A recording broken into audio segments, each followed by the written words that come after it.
about a possible assassination. He says Assange has been treated unfairly. This is the guy his own administration then later indicted. And now here Trump is reverting to his earlier sympathy for Julian Assange and WikiLeaks, no doubt remembering all the help they gave him in the 2016 election. You said it. This is Jason Bourne stuff. Everyone should go read this article right now. It is deeply fascinating. Michael Isikoff, thank you very much.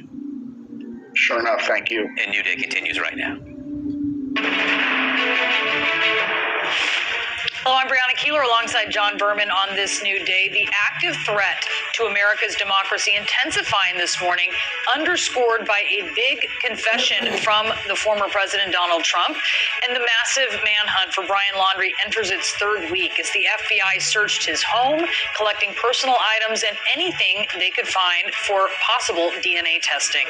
The week from hell as Congress heads into tumultuous full days, pressured by critical deadlines and chaotic negotiations. What this means for you and what it means for the Biden agenda as it hangs in the balance. And a former DHS official who once led the intelligence branch is speaking out for the first time. The intelligence, he says, was covered up because it made the former president look bad.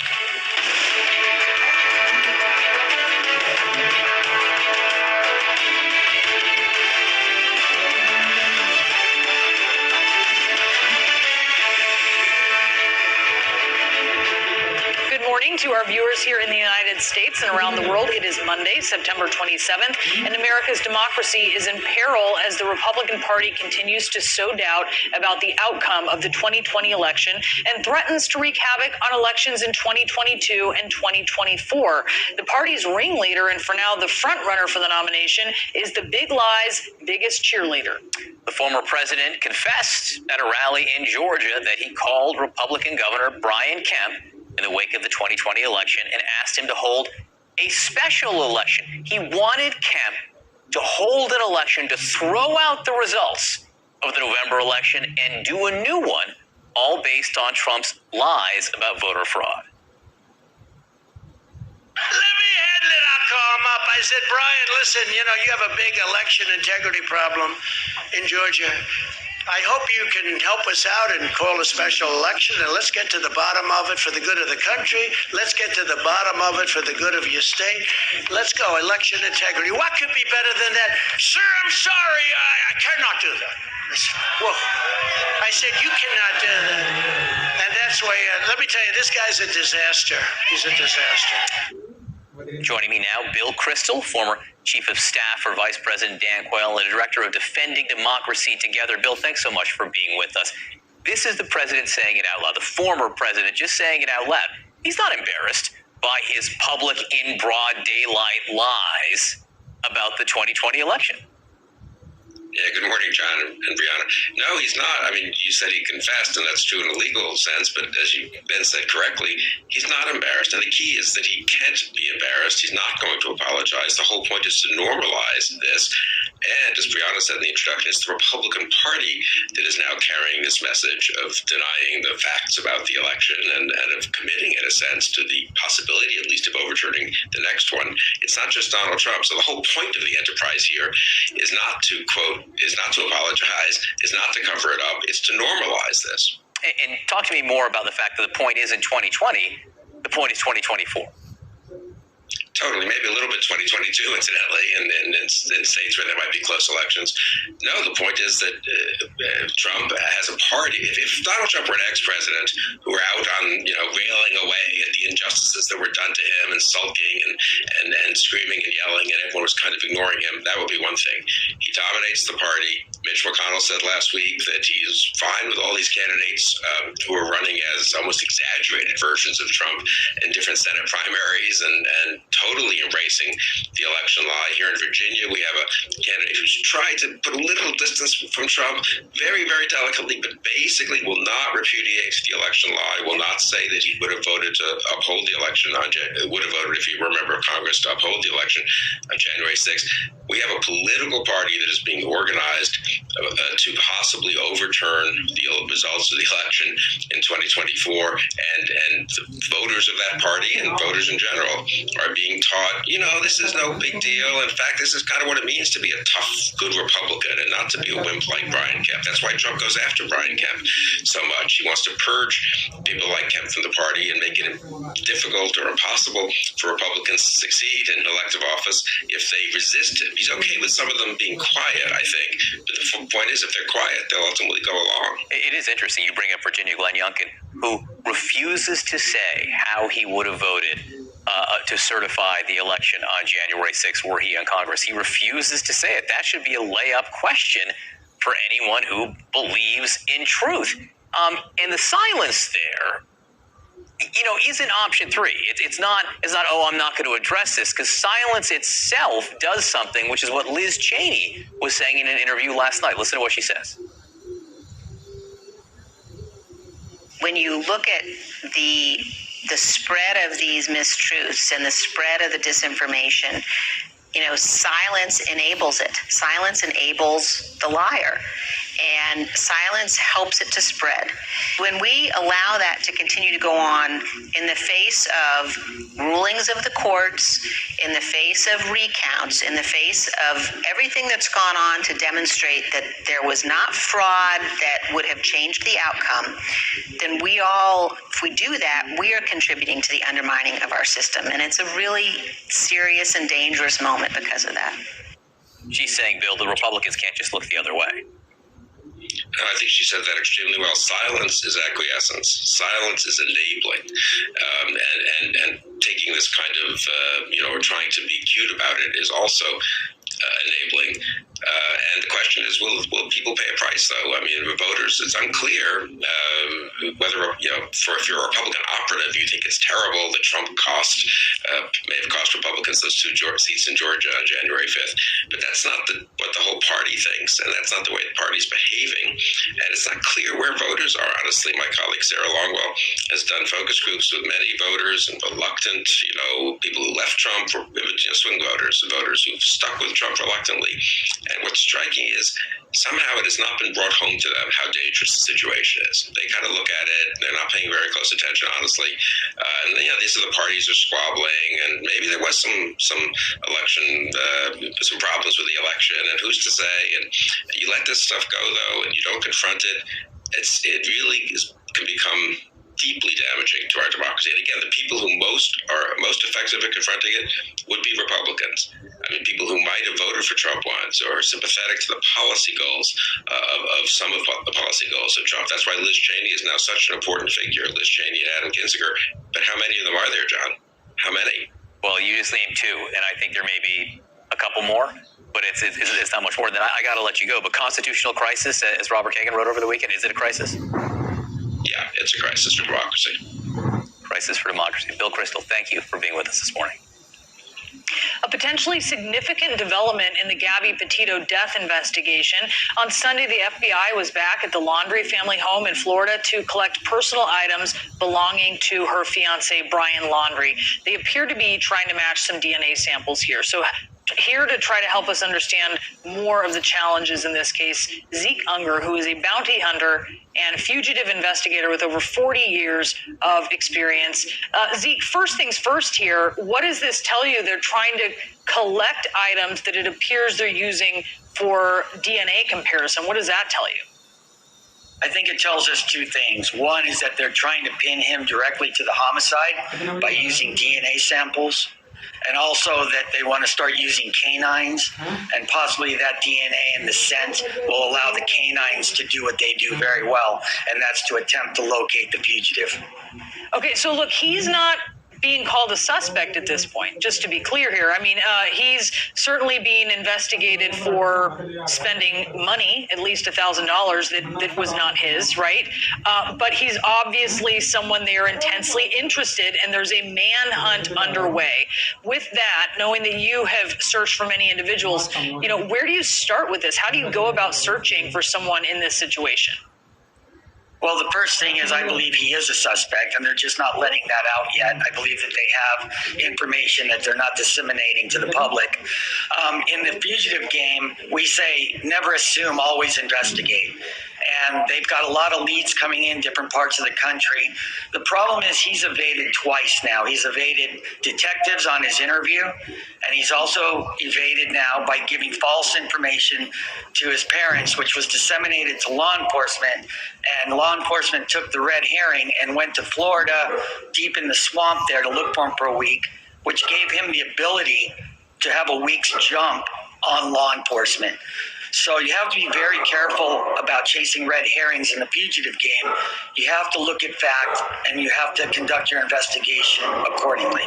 Okay, so you put no credence in what he may have told his parents or his family, and you put no credence in what the family relayed to law enforcement, it sounds like. So then where does that leave, where does that leave this search using perhaps social media, using tips and that kind of thing?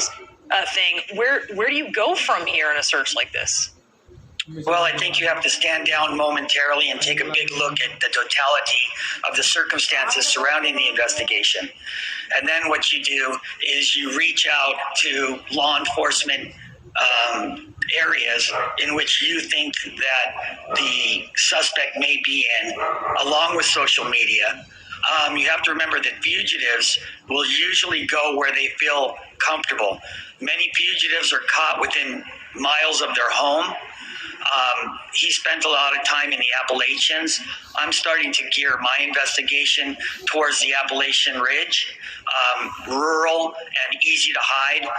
Also, everyone's wearing masks right now, so it's hard for facial recognition. So when your tips are coming in, it makes it even harder to disseminate whether that is actually your target or not.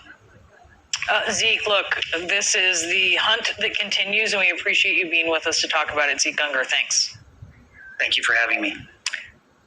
The week from hell on Capitol Hill, so much hangs in the balance. Possible shutdown, arguments about paying the debt, infrastructure. We'll tell you how lawmakers are dealing with this in this last-minute push to get through President Biden's agenda. And built for trauma, not for an influx of COVID patients, Dr. Sanjay Gupta takes us inside the hospital where he has worked for 20 years, and we'll talk about the challenges that the staff is now facing. And the DHS whistleblower who says former President Trump wanted the U.S. to lie about Russia, the border, and white supremacy.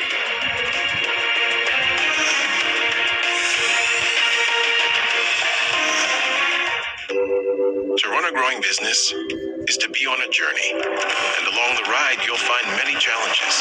Your Dell Technologies advisor is here to help, so you can stop at nothing for your customers. We need a bond on this project. I asked Markham. You know what? Here's an idea. Let's ask Markham. That's good.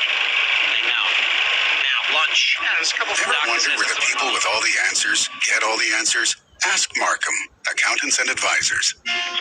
Fall is here, and so are new opportunities to enjoy this life we love. That's why we're stocked and making it easy for you to get everything you need, so you can care for the ones that count on you. Prepare for what's around the corner. Get more out of the shorter days and add warmth to the cooler nights. In over 2,000 stores, we're here to help you enjoy the new season, stocked and ready for fall. Plus the services that make shopping for it easier. Tractor Supply, everything for life out here. And Doug.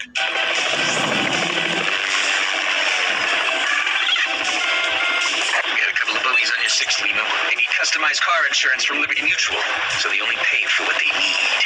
What do you say we see what this bird can do? We are not getting you a helicopter. Looks like we're walking, kid. Only pay for what you need. Liberty, liberty, liberty, liberty. Roy and Debbie retired, then had to face a volatile market. They contacted their personal capital advisor and checked our free retirement planner. Now they feel confident and no longer worry about what the market may bring. Start today at personalcapital.com. Stay tuned to get this designer pan free from Gotham Steel. Tired of your pan that scratches and sticks? Well, it's time to upgrade. Hi, Chef Daniel Green here with my new copper-style designer pan. That's guaranteed to beautify your kitchen like never before.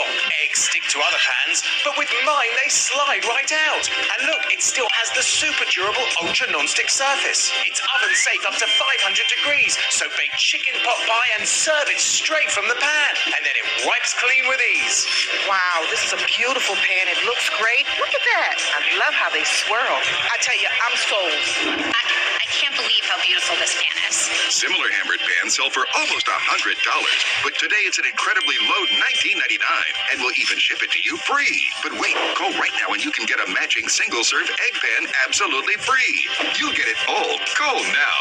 Call 1-800-685-0106. That's 1-800-685-0106, or go to GothamHammered.com.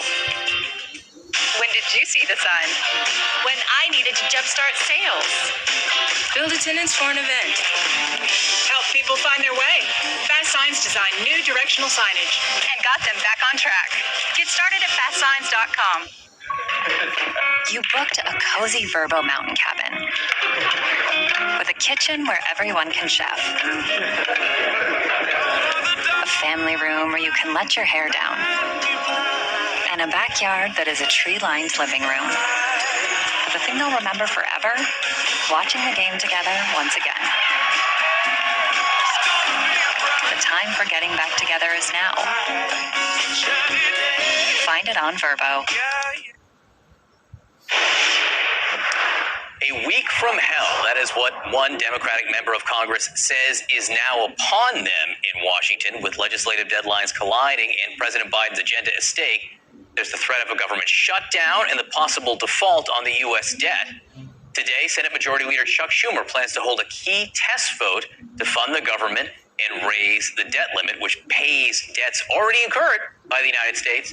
Tomorrow and Wednesday, the House may take up the $3.5 trillion spending package over 10 years that has divided Democrats. The divide between moderates and progressives threatens to perhaps sink that spending bill, which, in the words of one prominent Democrat, would be disastrous.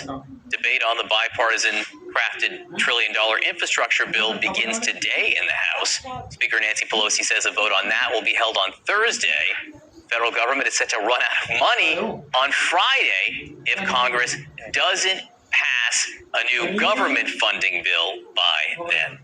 So a major player in all of this week is West Virginia Democratic Senator Joe Manchin, who is trying to bend the domestic agenda to his will. The Democrat is opposed to the top line number of $3.5 trillion in spending over 10 years.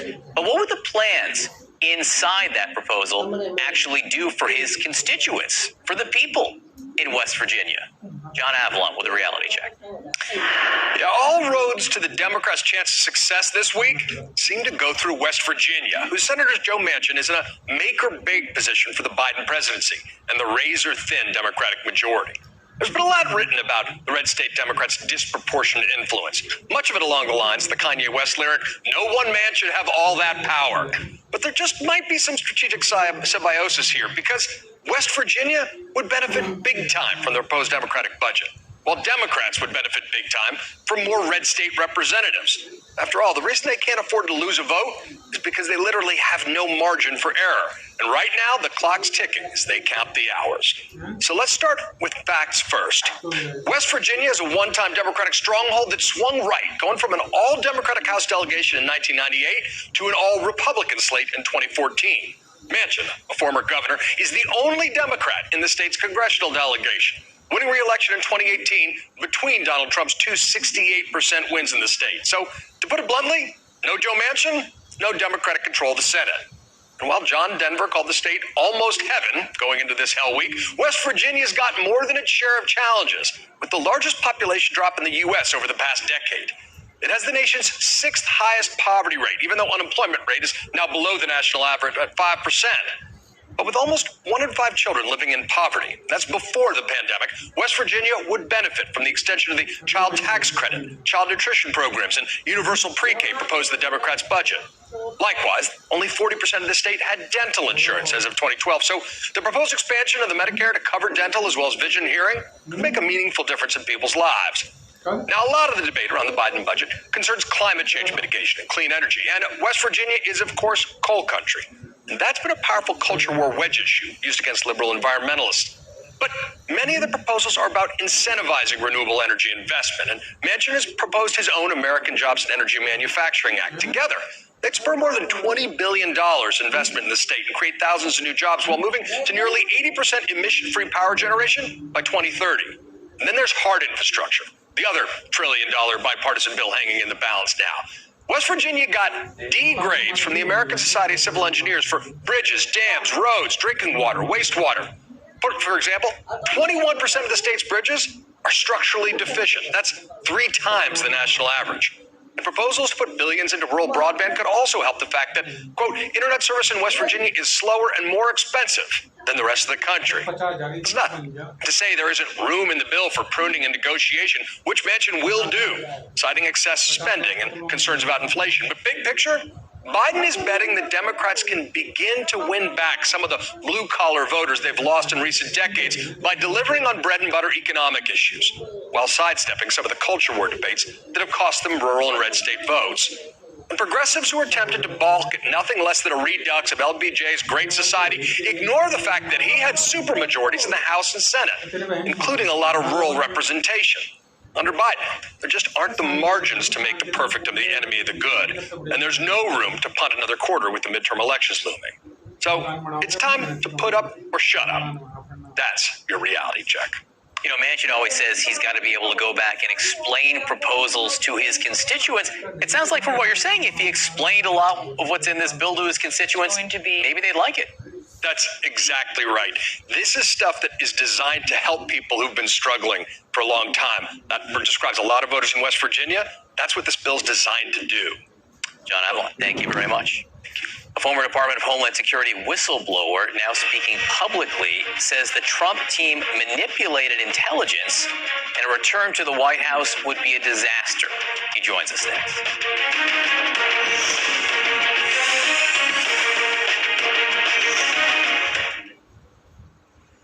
Feast your eyes on IHOP's Halloween menu.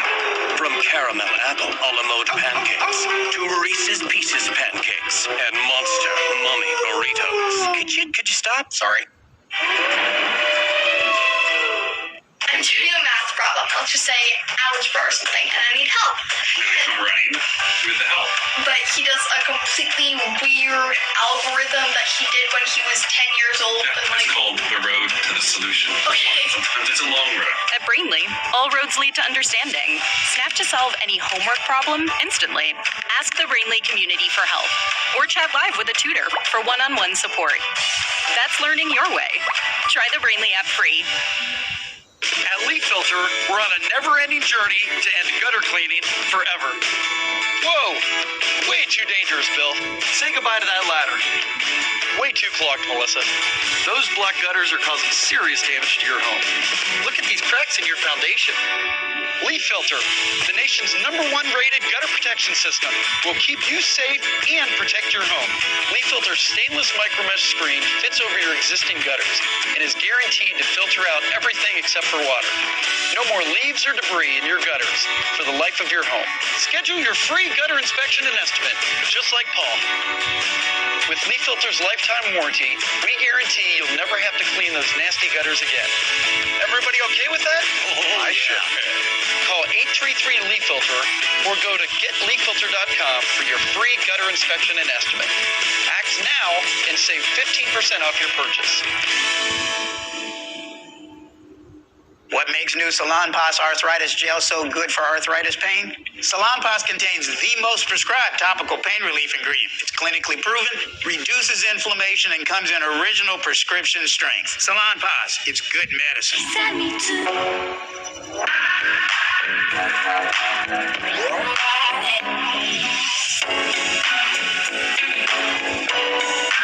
Always moving forward. Movado SE. This is more than just a building. It's billion-dollar views, perfectly located, an inspiration, and enough space to start an empire. LoopNet, the most popular place to find a space.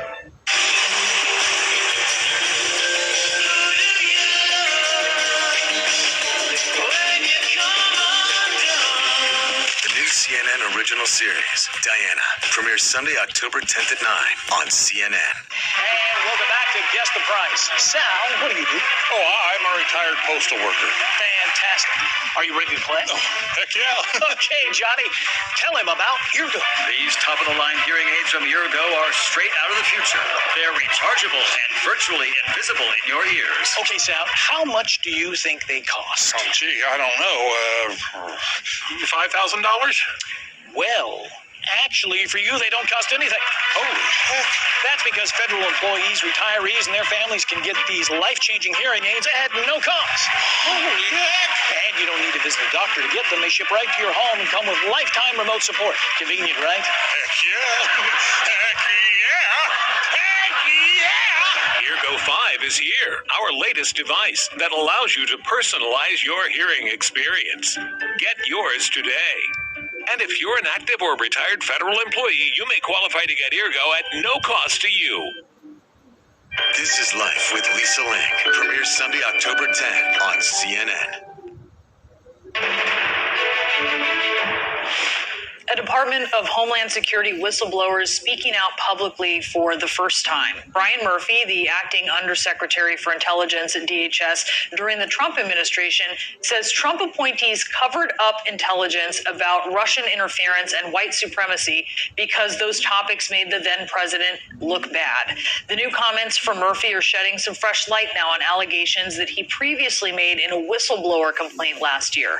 Murphy, who is a Republican and voted for Trump in 2016, says he faced, quote, intense pressure to take intelligence and fit a political narrative. Murphy's last day at DHS was on Friday, and he is with us now to talk about this. Thank you so much for being with us today. Thank you for having me. You say that you were told to lie about multiple topics. Which topics? So it was really anything that made the president look bad, but from the moment I arrived there was three main topics that really would draw the ire of the administration.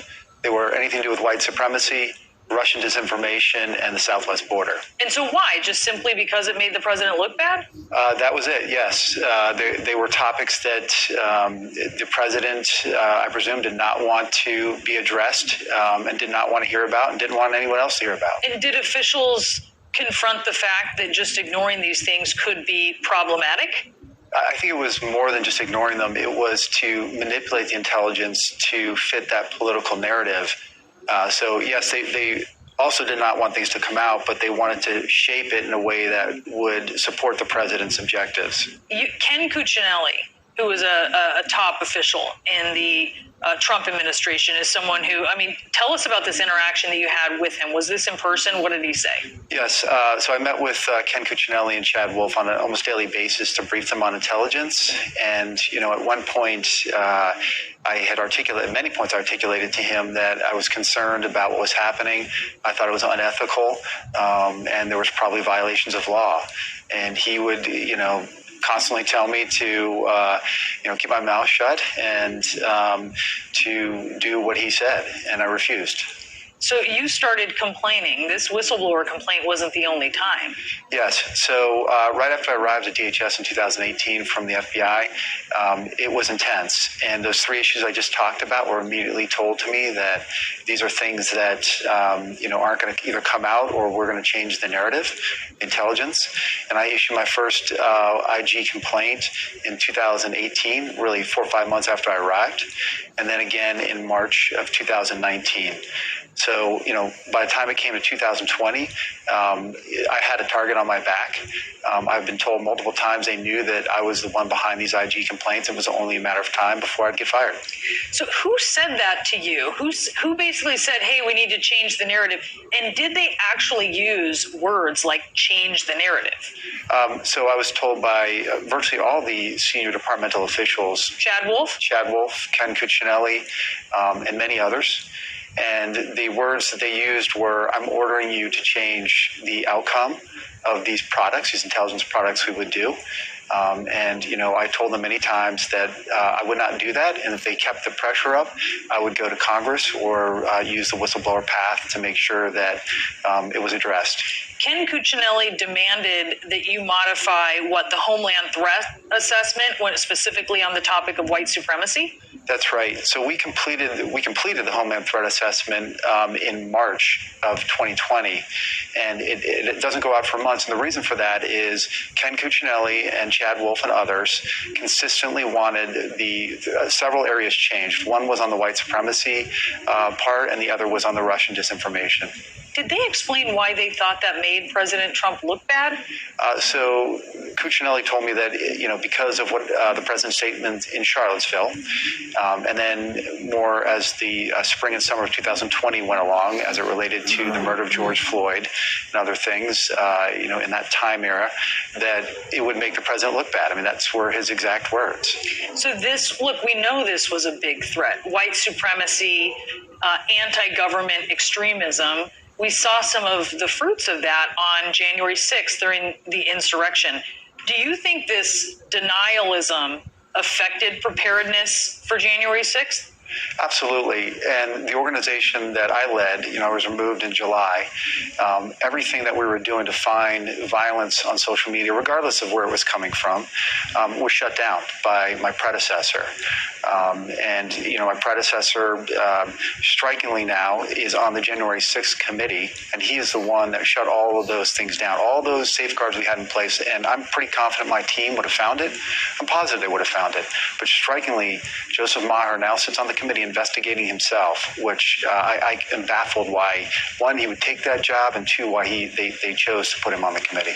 I do want to ask you about the response from some of these officials that you have, of course, pointed a finger at. For instance, Chad Wolf, the then DHS chief, has disparaged your credibility and said that you were essentially part of violating legal requirements when it came to reporting on journalists during the activities in Portland, the Portland violence that we saw. I want to listen to something that Chad Wolf said.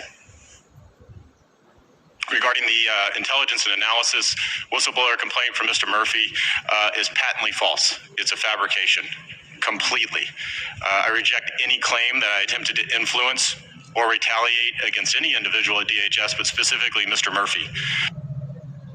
What's your reaction to that? So my reaction is that there was a pattern at DHS covering many areas of which I've just articulated, and Chad was part of there. At no point did me or any member of my team ever collect information on reporters or violate any law or anything along those lines. So he's lying? I think that he has a credibility problem. That when he removed me, he told me that he knew that there was no violations in place, but he was tired of me not being a team player, and that he was up for confirmation, and he was concerned about the optics that he would have to face from the media. And I'm not surprised the media reacted the way they did. Everything that was coming from the department at that time, I didn't even believe it. It was just like walking in a hall of mirrors on a slanted floor, and it was all twisted and turned upside down. But yeah, let me be unequivocally clear. At no point did me or anyone else collect on journalists for journalists' sake. We were collecting on content which was publicly available.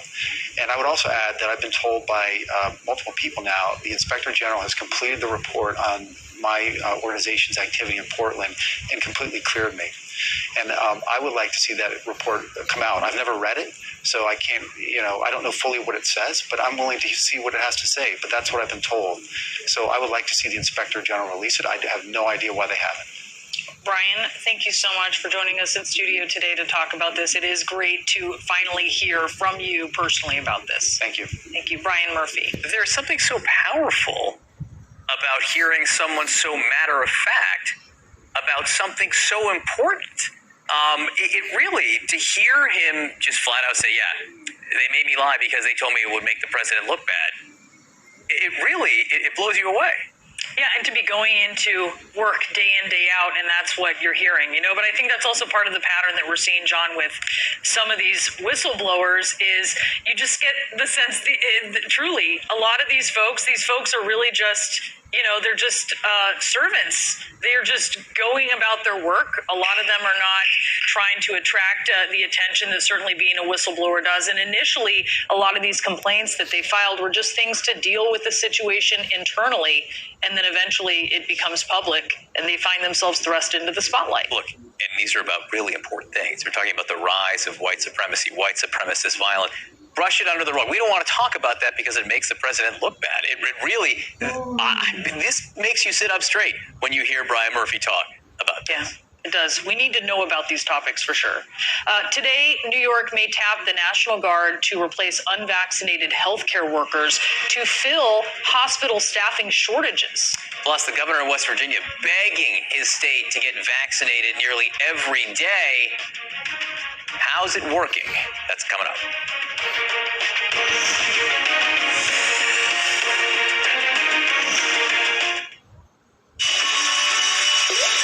Fire and water threaten your business, hand the cleanup over to the team that stays with you every step of the way in your journey back. 1-800-SERVPRO and ServPro.com, like it never even happened. As I observe investors balance risk and reward, I see one element securing portfolios time after time: gold. Your strategic advantage. When you're driving a Lincoln, stress seems to evaporate into thin air, which leaves us to wonder, where does it go? Does it get tangled up in knots? Or fall victim to gravity? Or maybe it winds up somewhere over the Bermuda Triangle. Perhaps you'll come up with your own theory of where the stress goes. Behind the wheel of a Lincoln is a mighty fine place to start. This is how you find an amazing restaurant. This is how you get there in style. And this is how you make sure you don't miss a thing. Introducing the new self-fitting, direct-to-consumer Bose sound control hearing aids. They pair with the Bose Hear app, the first self-tuning mobile app that's clinically proven to provide audiologist-quality customization for adults with mild to moderate hearing loss. We're putting hearing in your hands. Smart news. I was only watching news I agreed with. I was only getting news from social media. Now, I use Smart News. It has news that matters. I trust Smart News. Download Smart News for free today. With the timeless protection of ADT, it's safe to say, hey Google, unlock the front door. When you've helped save more lives than any other home security brand, it's safe to say there's a reason millions of people trust ADT to help protect what matters most. Welcome to Stormy Heights, where the windows are always Pella, because the weather is always changing. Pella's fiberglass is the strongest material for windows and patio doors. They're tested from -40 degrees Fahrenheit up to 160. The fiberglass frame is even scratch and dent resistant. Pella windows, tested for extremes, designed for your home. This is the work that continues. Who we are today and what we can become. This is journalism that reflects the world we live in. When you're a small business owner, there's no such thing as 9 to 5, especially when you have clients like mine. Sure Payroll makes running payroll easy, and its US-based customer service is there for me when I have questions. Visit surepayroll.com for a 2-month free trial. Selling a home is expensive and stressful, so we created our smart seller system to sell your home for top dollar and save you thousands in commissions. I was amazed in the fact that my house sold in one day. Ideal agents saved me in the neighborhood of $20,000 to $25,000 in commissions. The process was as easy as it gets. They are the #1 way to sell your house. Our service is free, available nationwide, and there's zero obligation. Call us today or visit idealagent.com.